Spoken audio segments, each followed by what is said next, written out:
inicio a las 26ª jornadas nacionales y 26ª jornadas internacionales y 27ª jornadas nacionales de la Asociación de Economía de la Salud. El año pasado cumplimos 25 años, así que estamos iniciando una etapa nueva a partir de este año con un joven presidente que nos acompaña en este periodo. Este año nos ha costado bastante decidir el corazón de la discusión que íbamos a mantener, pero finalmente, como ustedes ya lo saben, hemos decidido abordar el tema de medicamentos e innovación tecnológica. ¿Quién pagará la cuenta? Todos sabemos lo que le está costando a los sistemas de salud asumir los costos de la innovación y de los nuevos tratamientos, y lo cierto es que todavía nadie ha encontrado la forma de resolverlo. Argentina no es exento de esto, a Argentina le está pasando lo mismo, y creemos importante poder discutir y abordar el tema de los medicamentos y la innovación desde distintas perspectivas.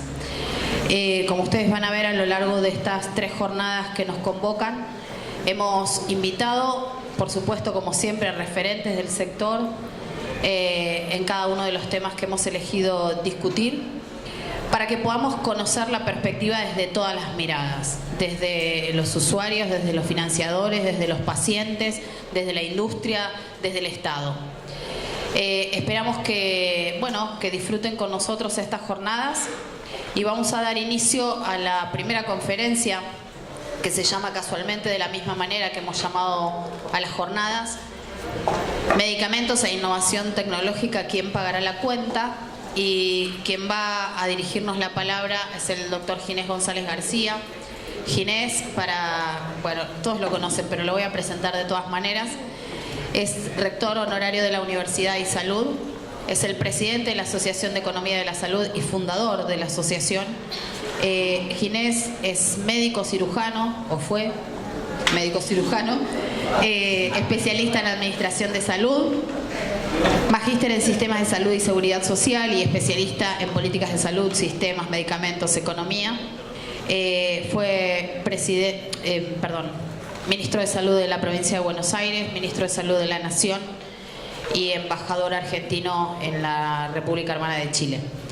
Y hace unos años, ya, 2, lo tenemos de nuevo con nosotros.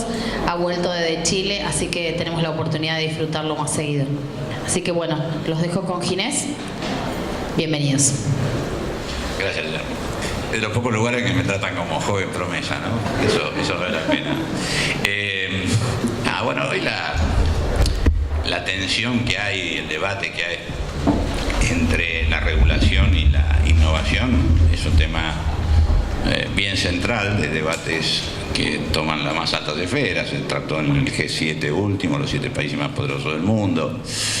Tiene comisión permanente en Naciones Unidas, lo trata OMS. Toda vez que, inclusive según tendencias globalizadas, la idea de que la innovación debe ser incentivada con un proteccionismo que cada vez busca ser más ampliado, y otros que dicen que los sistemas regulatorios tienen que funcionar de manera tal que, aún manteniendo los incentivos, los extraordinarios nuevos desarrollos tecnológicos y la innovación brutal, que en el caso de medicamentos es increíble, tengan disponibilidad para toda la especie humana, y no como es, que son mercados muy reducidos. Esto básicamente, naturalmente, como ustedes se dan cuenta, tiene que ver con los esquemas regulatorios y el sistema de monopolio otorgado por la regulación a las patentes de medicamentos. La discusión en realidad no es solo de medicamentos. Las leyes de patente involucran más cosas que medicamentos, pero medicamentos es una de las centrales, quizás en propiedad intelectual con respecto al arte y la música, y a lo mejor un poco la informática, pero realmente yo creo que por lejos es la trama de medicamentos la que más tiene esta tensión, como dije antes, entre regulación y innovación. Algunos dicen que la batalla permite que a través de los altos precios se genere un sistema de información y de innovación, sobre todo, muy fuerte. Otros dicen que eso no está demostrado, voy a tratar de hablar un poco de eso. Pero claramente este es un gran debate, y no es un debate de los países subdesarrollados o los enfermos pobres de países pobres. Este es un debate central del primer mundo, porque muchas de las cosas que suceden, y sobre todo muchos de los desarrollos, están absolutamente dirigidos a enfermedades crónicas, que son básicamente la de la gente que vive mucho, y la gente que vive mucho vive en países desarrollados en general. Entonces, como promedio, estoy diciendo, por supuesto. Entonces eso claramente involucra a los estados que, bueno, tienen más hegemonía en el mundo sobre los sistemas regulatorios del conjunto. Pasemos a la primera, por favor. Bueno, las tecnologías no se pueden discutir, siempre hubo innovación tecnológica. Lo que nunca tuvo fue la velocidad que tiene ahora. La velocidad de la innovación supera desde hace muchos años, sobre todo el conocimiento biológico, a casi todas las otras innovaciones. Ustedes piensen que se dejaron de hacer libros de medicina, porque entre lo que se demora en hacer un libro, aunque sea muy cortito y se acumule un año para hacerlo y editarlo, ya el conocimiento es viejo.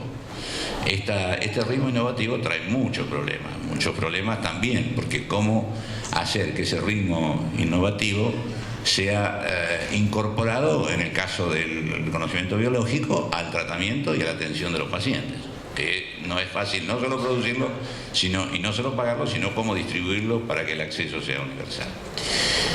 Los problemas están ganando a los humanos en todos los juegos. Ustedes lo ven a esto, Facebook reconoce la escala mejor que los humanos, bueno, las 3D, y esto muestra otra característica de la tecnología, son 100 veces más rápidas que hace unos años, y sobre todo no valen casi nada con respecto a algunos años. Y saben ustedes que la 3D es una tecnología con mucha aplicación en salud, como vamos a ver después. No toda la innovación depende del desarrollo científico, es decir, por ejemplo, ahí puse Uber, pero no todos los grandes inventos dependen del desarrollo científico.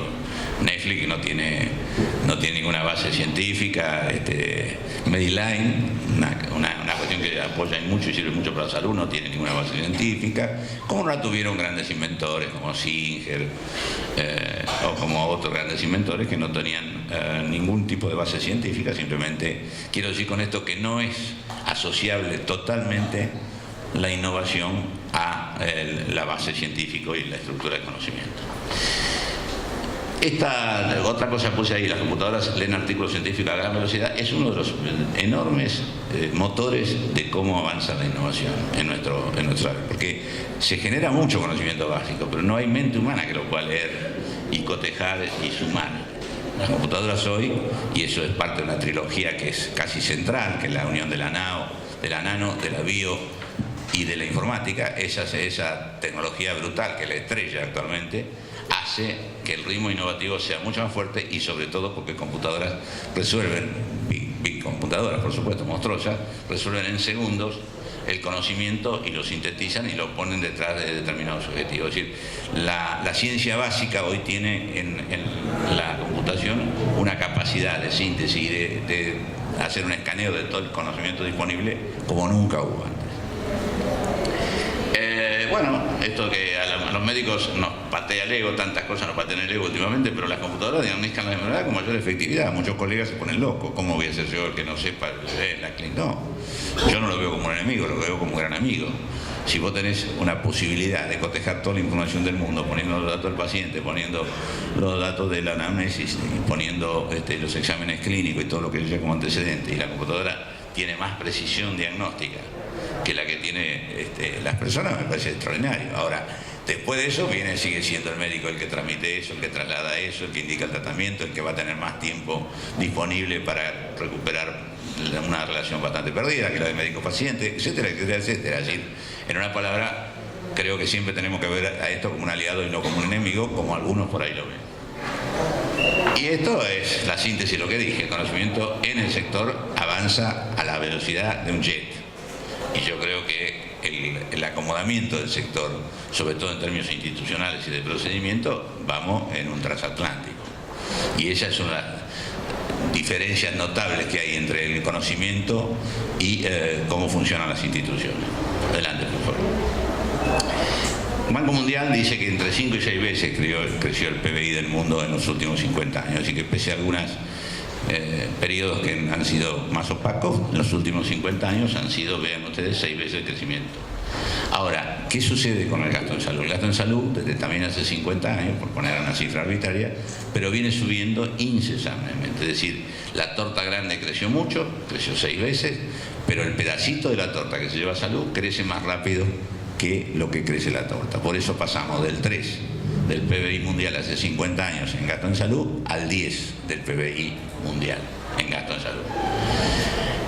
Y dentro del crecimiento del gasto en salud, el que más crece es el gasto en tecnologías y en medicamentos. En la Argentina este gasto también ha crecido mucho más dentro de la torta. Argentina es un país que tiene similitud, como tantas cosas, no en resultados, pero sí en el gasto. Los estudios del gasto lo sitúan en alrededor del 10.2, el último estudio que me recuerdo de Carce Trángulo. Es decir, estamos parecidos como está el mundo dentro del PBI, por supuesto con PBI distintos, pero como esfuerzo de la sociedad es importantísimo y similar a lo que tiene otros países. Vamos. Bueno, creo que esto es obvio, ¿no? Sabemos todo, por envejecimiento de la población crece el gasto, por aumento del ingreso, por mayor cobertura y mejores planes de salud, por mayor cantidad de médicos, pues determinan bastante respecto al gasto.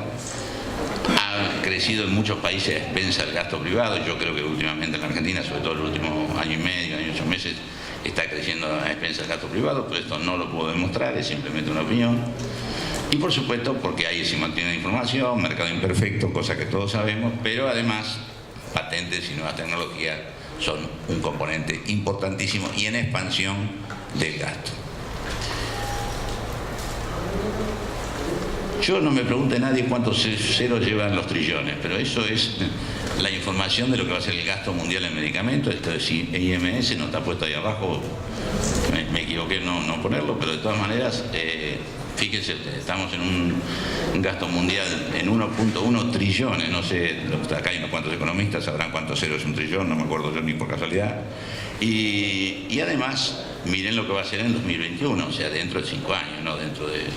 Se va a llevar 1.5 trillones. O sea, una optimista es que dicen que a este crecimiento que viene del 9% por año, en el 14 y en el 15, en realidad ahora descendería cómo crecería el gasto de medicamentos. Gran parte de lo que se dice que creció el gasto, por lo menos un número importante de entre unos puntos, es lo que impulsó 2 o 3 puntos. Ahí está. La que impulsó el tratamiento de la hepatitis C.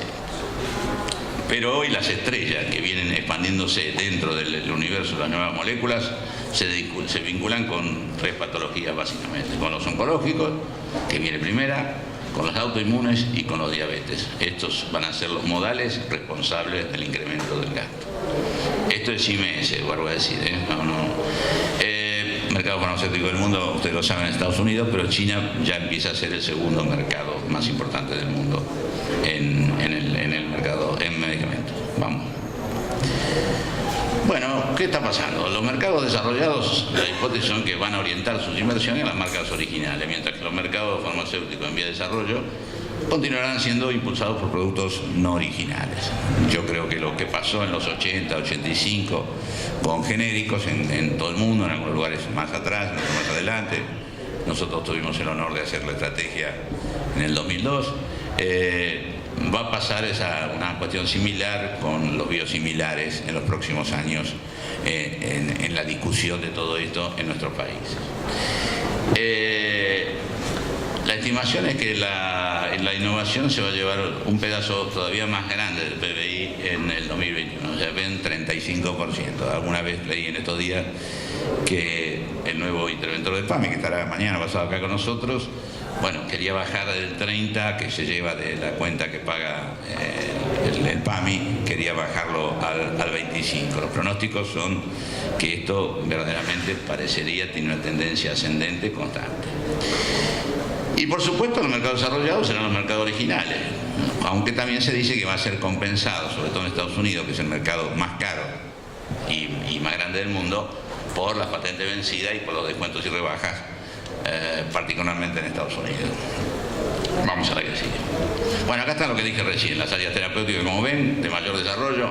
El azul es 2016 el azul es 2021 y el gris es 2016. Ven que claramente Los oncológicos, los diabetes y los autoinmunes son los que más expansión van a tener dentro de las nuevas moléculas, muchas de las cuales ya están casi en periodo final de ser aprobadas por Food and Drugs, cosa que una vez que sucede prácticamente se mundializa el producto.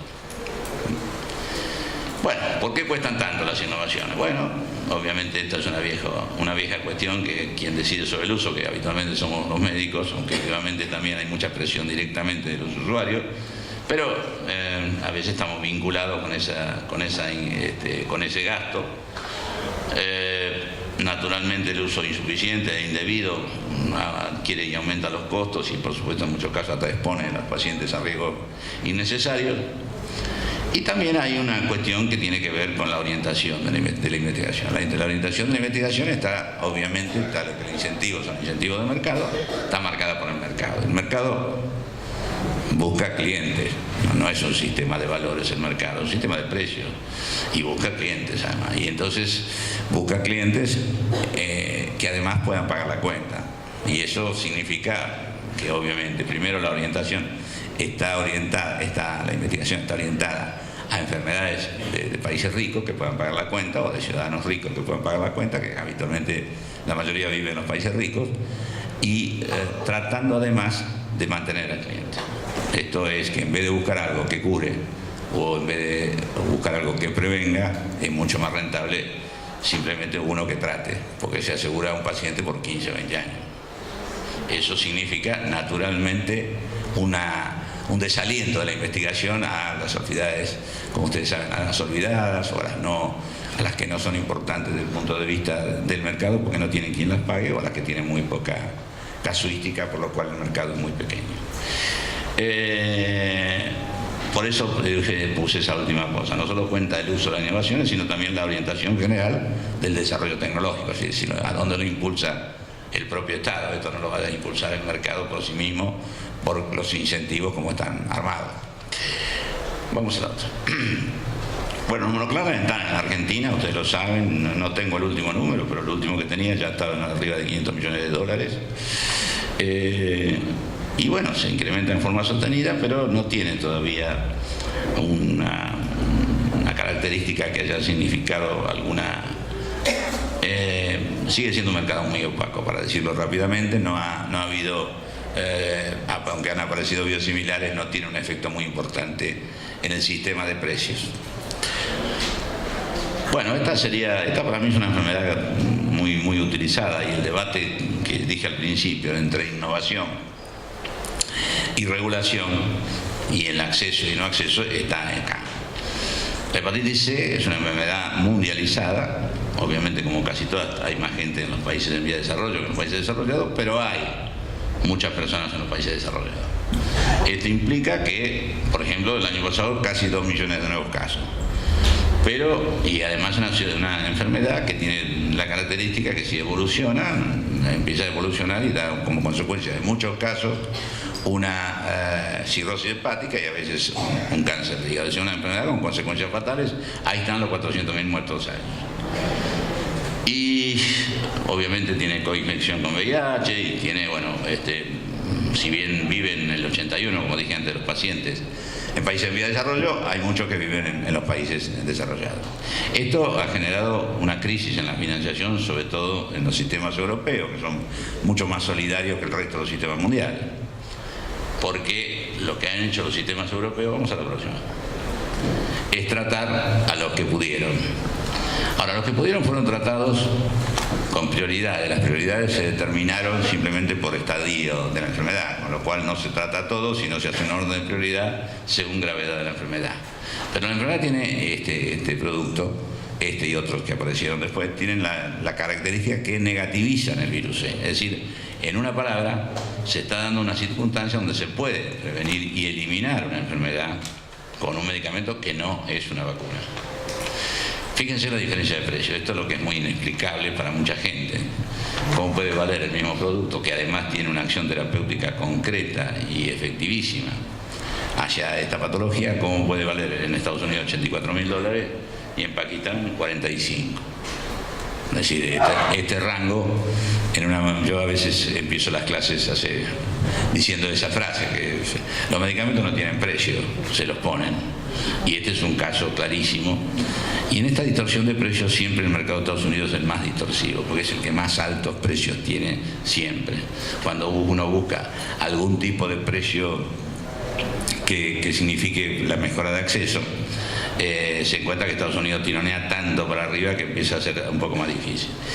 Argentina no sé dónde está, por un poquito para atrás. Creo que está un poquito arriba de Brasil, pero no pude hacer los cálculos, ni pudimos, de cuánto es la última vez que compró Argentina el medicamento para el tratamiento de la hepatitis C. Vamos a la que viene. Patente, una cosa que venía hablando antes y países desarrollados. En estos 22 años, entre el 75 y el 97, de las 1.233 medicamentos que se le pusieron licencias, solo 13 eran para enfermedades tropicales, como las enfermedades tropicales, ustedes saben, son endémicas en muchos países que están en el coso. Claramente entonces se muestra que la orientación de la investigación la da el mercado y no la necesidad. En segundo lugar, bueno, esto que ven, nosotros tenemos una crisis de ID en países nuestros en vía de desarrollo. Eso seguramente hablará el amigo Barañao dentro de un ratito, pero bueno, claramente Argentina tiene poca investigación y la que tiene es investigación básica, o sea, no es transferencia. Se han hecho esfuerzos en los últimos años, no me voy a meter en eso, pero claramente Argentina tiene más investigación básica que investigación aplicada, y no hay transferencia, poco vínculo entre Estado y privado, pocos incentivos, poca inversión privada en investigación, en fin, una serie de características claras de la Argentina que no me voy a meter en ello porque seguramente serán los que me siguen lo que van a hablar. Bueno, esto que le digo, lo dije recién, ¿no? La mayoría de las enfermedades patentadas sirven para tratar enfermedades crónicas y no para prevenir ni para curar. Y por supuesto las patentes pertenecen siempre a países extranjeros, o sea, en los países desarrollados, y en general no hay explotaciones locales. Vamos a la que sigue. Bueno, esto es un debate en todo el mundo, yo no soy un experto en esto, pero la verdad que los que lo han estudiado mucho, y esto es producto de un trabajito de mi amigo Félix Lobo. Félix ahora va a ir en el módulo internacional, no sé si hay alguno que vaya de nuestro, pero van a estar con Félix ahora en Madrid. Pero bueno, él ha hecho bastantes estudios en esto y no ha encontrado que la innovación, ni el gasto en investigación y desarrollo, ni la productividad muestran en Estados Unidos una tendencia claramente firme. O sea, no encontró ningún aspecto que diga que aumentó el ritmo innovativo como consecuencia de la patente y la protección monopólica. Dicho de otra manera, la exclusividad por supuesto le permitió pagar lo que le costó la explotación y ganar dinero, pero no aseguró que la propia innovación tuviera un ritmo distinto, que es habitualmente una de las cosas que más dice la industria. Sí, en cambio, por supuesto que no muchos accedieran, porque el precio es una barrera de acceso bien alta. Bueno, se han introducido, ¿qué voy a decirle de esto? La nueva industria en la biotecnología, en los programas de ordenador, o sea, en los programas de computación, y ahí también él no ve ninguna tasa de innovación distinta desde que aparecieron estas cosas. Piensen que en la biotecnología patentamos vegetales, patentamos animales, patentamos el genoma humano, o sea, ya realmente el patentamiento de la vida misma o la privatización del conocimiento acumulado durante millones de años para generar lo que somos las especies distintas, obviamente está patentado. Bueno, y esto no hay pruebas que haya efectos de patente de la innovación a favor de que esto significa un gran logro al respecto al ritmo innovativo. La idea de cómo favorecer el acceso, que en el fondo es mucho de lo que nosotros intentamos acá. Bueno, estas son cuestiones que en realidad ninguna de ellas es central, pero me parece a mí que todas son importantes. Las compras centralizadas y coordinadas entre los estados no es poco, nosotros lo intentamos con éxito en VIH, en la época que tuvimos y casualmente mi amiga Sonia manejaba eso. ¿Te acuerdas cuando manejabas eso? ¿Cómo te peleabas? Pero siempre ganó ella, ¿no? Y entonces la regulación de los precios en control de costos y beneficios, este es un tema que el líder en esto es Inglaterra. El Reino Unido siempre fue el más innovador. Ustedes saben que el precio en el Reino Unido se lo fija analizando toda la estructura de costo de las empresas, se fija la utilidad y así se fija el precio.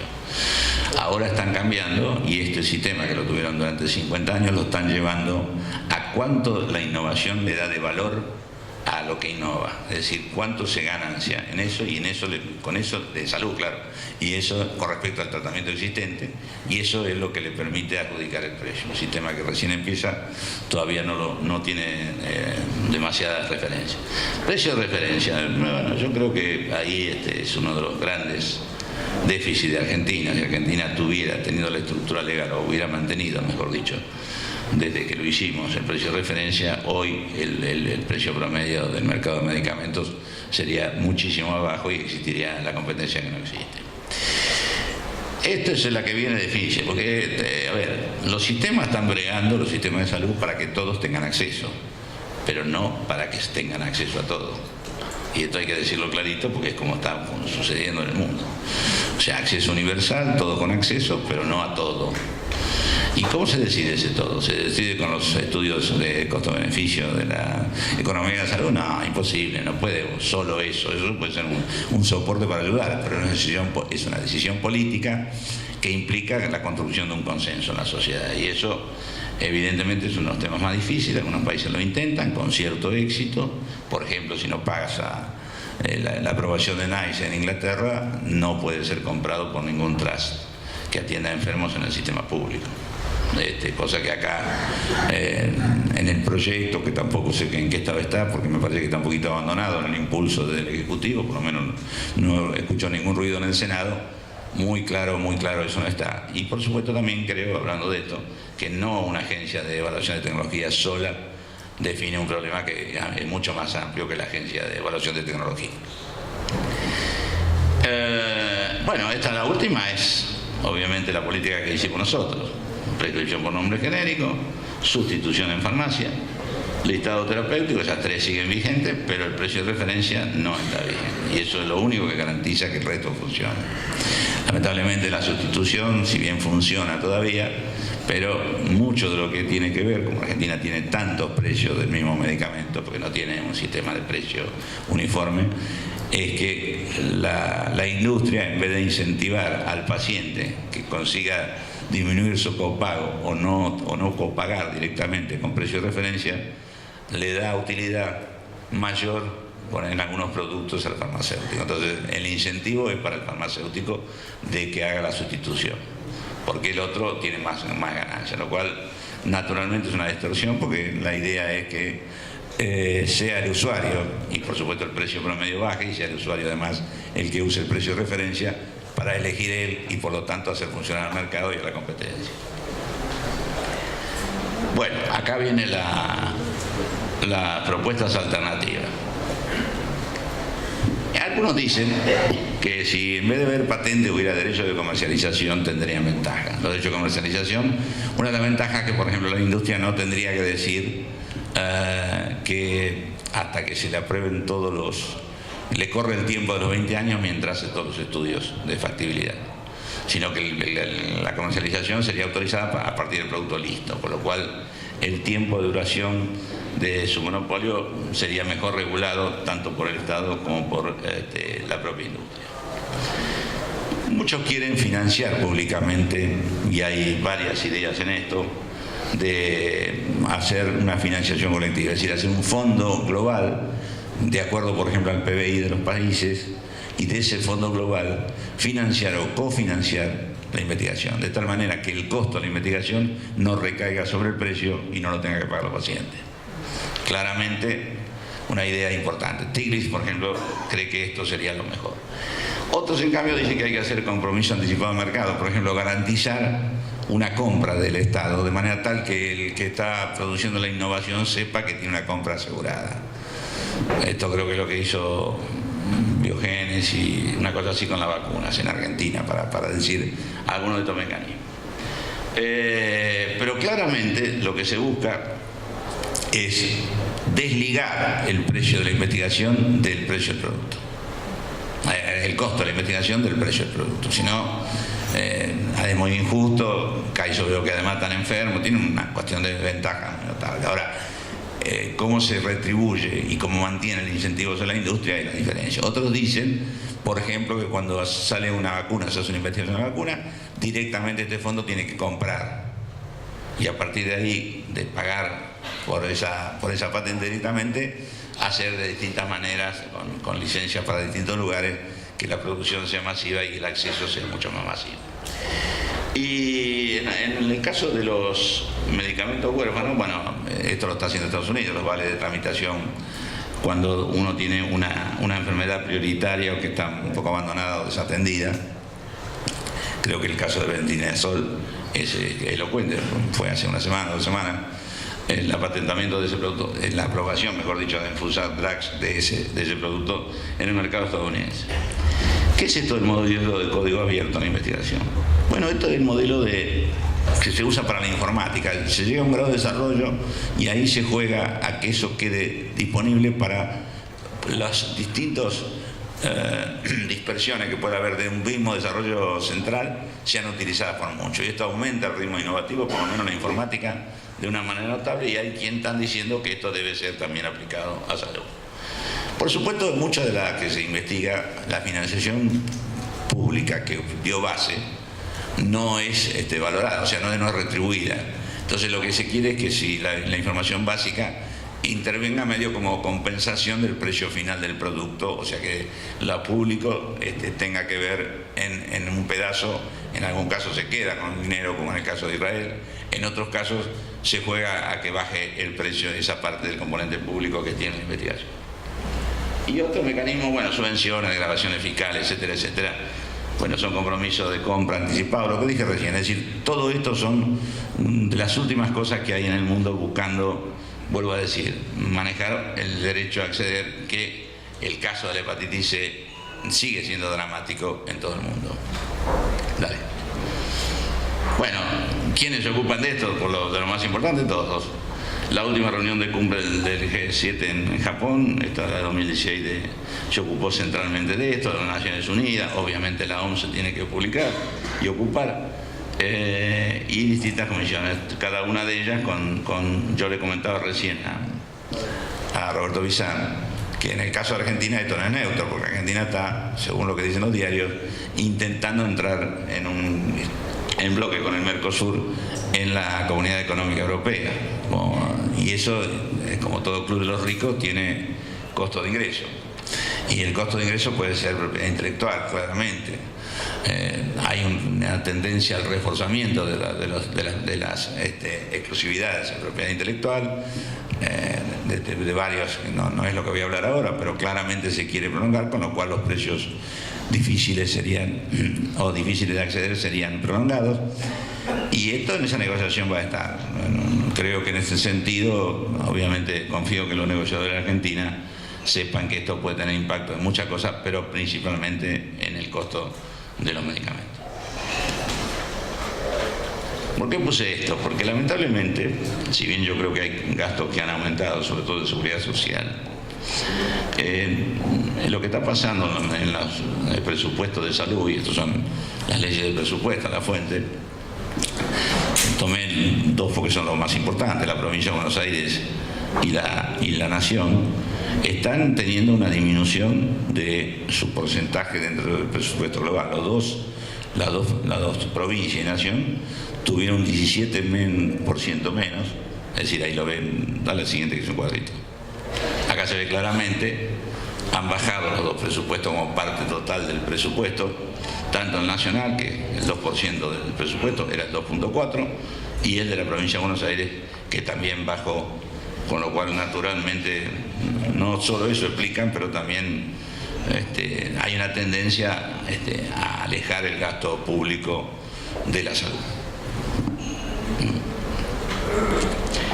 Bueno, esto no es ciencia ficción, cualquiera de los capítulos que uno mira acá son increíbles. O sea, yo le decía que la tercera revolución de la revolución industrial que se da en este caso, la primera fue la biológica, después vino la genómica, Y ahí vino, y después vino la convergencia en esto, que es la tercera, que es la nano, la bio y la info juntas han hecho una politización, como dicen algunos, se han reexpandido de una manera notable, y esto verdaderamente dicen que es la tercera revolución en la manera en que se está desarrollando. La predicción y el diagnóstico molecular, ustedes lo ven, claramente esto se está dando de una manera muy veloz en todo el mundo. Todos los días escuchamos los biosensores, o sea que vamos a tener centinelas dentro de nosotros que van a funcionar con un sistema obviamente de transmisión digital, manteniendo información sobre nuestro estado de salud. Eso se junta con la innovación digital. La medicina personalizada, ustedes piensen que ya en 55 países del mundo hay instituciones que hacen el mapeo genómico y se calcula que para el 2030 el 30% de la población de los países desarrollados va a tener el mapa genómico. O sea, los medicamentos van a ser hechos a medida de la enfermedad y del paciente, lo cual naturalmente puede ser un gran avance, pero también puede ser un impacto gravísimo sobre el costo de todo esto. La medicina regenerativa, esto claramente se está dando, ahí se usa la 3D que yo decía al principio, en donde se regeneran tejidos, se están desarrollando órganos de esta manera. Inclusive hay algunos emprendedores que ustedes vieron que aparecen usando 3D y generando innovaciones importantísimas. Y bueno, y vienen estos modelos nuevos de investigación. Esto es cierto. O sea, la investigación ha cambiado mucho en los consorcios. De esto va a saber más el ministro Barañao, que recién llegó. Pero hoy hay unos consorcios bastante fuertísimos entre las universidades, las empresas, las compañías informáticas. Se hablan, esos nudos grandes que hacen una explosión de la innovación y que cada uno suma. Es decir, cuando se juntan no solo suman, se multiplican entre cada uno. Los términos que se usan se polinizan realmente en el desarrollo, y es parte de parte de las consecuencias de la innovación tiene que ver con él. Y bueno, los biosimilares, yo creo que el combate de los biosimilares en los próximos años va a reproducir, o el tratamiento de los biosimilares va a reproducir lo que fueron genéricos en los 80. Esto viene para ese lado. Con biosimilares es más difícil, son mucho más inestables, son moléculas grandes, es muy difícil darle estabilidad, pero no solo estabilidad a un biosimilar, al mismo producto entre distintos lotes, por el mismo fabricante, con lo cual toda la discusión está con esos ejes. Ya estoy, señorita. Vamos a la otra. ¿No tengo más? Es otra. Una de las cosas que hemos hablado mucho de tecnología, es lo que a mí me vuelve loco, es que la tecnología del funcionamiento, del manejo, de la gestión de la enfermedad, de la gestión de las instituciones, de la gestión de los enfermos, en la Argentina del siglo XIX.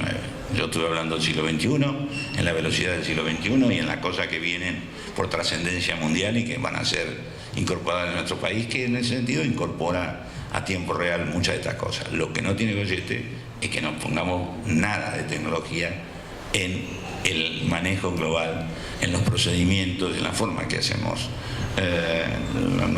nuestro sistema de salud. Y eso pensamos que no tenemos ni la población nominada, no hay historia clínica única, no hay modelo de gestión de hospitales. Nosotros acá estamos haciendo un simulador de gestión de hospitales o tratando de desarrollarlo, pero realmente, vuelvo a decir, si uno quiere ver tecnología del siglo XIX, tiene que entrar, por ejemplo, a un establecimiento público privado de salud de la Argentina. Y bueno, obviamente las innovaciones no solo deberían aplicarse en esto, sino en una cosa que es grave, que es cómo transmitir tanto conocimiento a los mediadores de ese conocimiento, que somos trabajadores de la salud, pero particularmente los médicos. Cómo transmitirlo para que se aplique a los enfermos con el conocimiento disponible. Y eso es muy serio.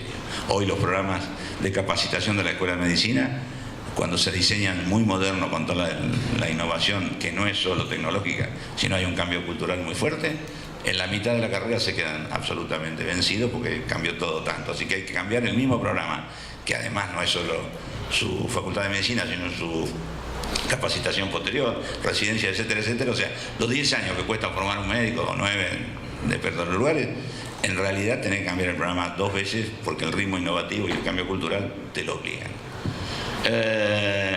Vamos a la siguiente. Bueno, estas son las contribuciones que tienen, que yo creo que obviamente para ejercer el derecho a salud y sobre todo para el tratamiento de las enfermedades crónicas. Es muy difícil, si uno no tiene un gran componente tecnológico, seguir las enfermedades crónicas que hoy son gran parte del problema de los sistemas de salud. ¿Hay algo más?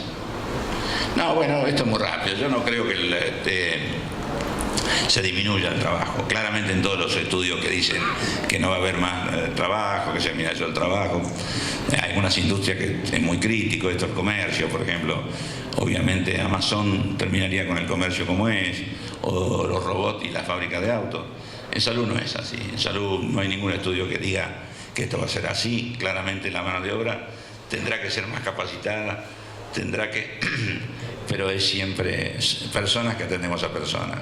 Y inclusive el nivel de dependencia de las personas expande el número de necesidad de trabajadores. Piensen ustedes hoy que la Argentina tiene más o menos 150.000 camas. Uno de los datos que más me ha impresionado es cuando traté de bucear cuántas internacionales domiciliarias hay en la Argentina. Y me dijeron 150.000. O sea, hay tantos en los hogares que no sabemos qué pasa, cómo lo tratan, con qué sistema regulatorio, eso es otra cosa. Es decir, claramente hay una expansión y entonces una necesidad de trabajadores de salud. Y ya me matás, así que no sigo esto. Creo que la regulación, bueno, esto quiero decir último, porque si no, por ahí no siempre más.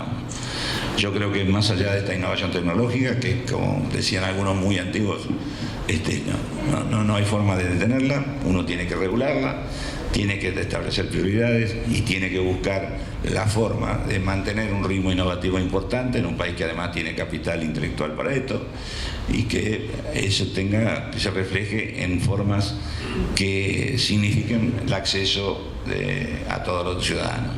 Claramente la hepatitis C, la mostré recién, es un ejemplo muy, muy fuerte. También es cierto que a raíz de estas reacciones que digo yo, algunas empresas, Gilead por ejemplo, están dando licencias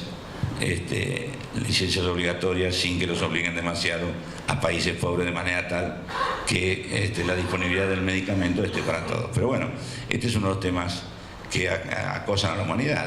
De hecho, las diferencias entre los unos y los otros son siempre graves, son siempre importantes. Lo que pasa es que si la diferencia es para tratar la salud o pudiendo curar una enfermedad o un portador de hepatitis C y que no se cure por falta de dinero, a mí me parece que todavía la sociedad no acepta eso y por eso creo que mucho de lo que vamos a charlar acá y lo que vamos a ver tiene que ver con esto, cómo nosotros podemos hacer con nuestra propia fuerza, con nuestro capital de investigación y con obviamente una decisión política importante que implica toda una política global y no solo la de la innovación, se logre los medicamentos más accesibles para todos. Listo, para ahí. Gracias.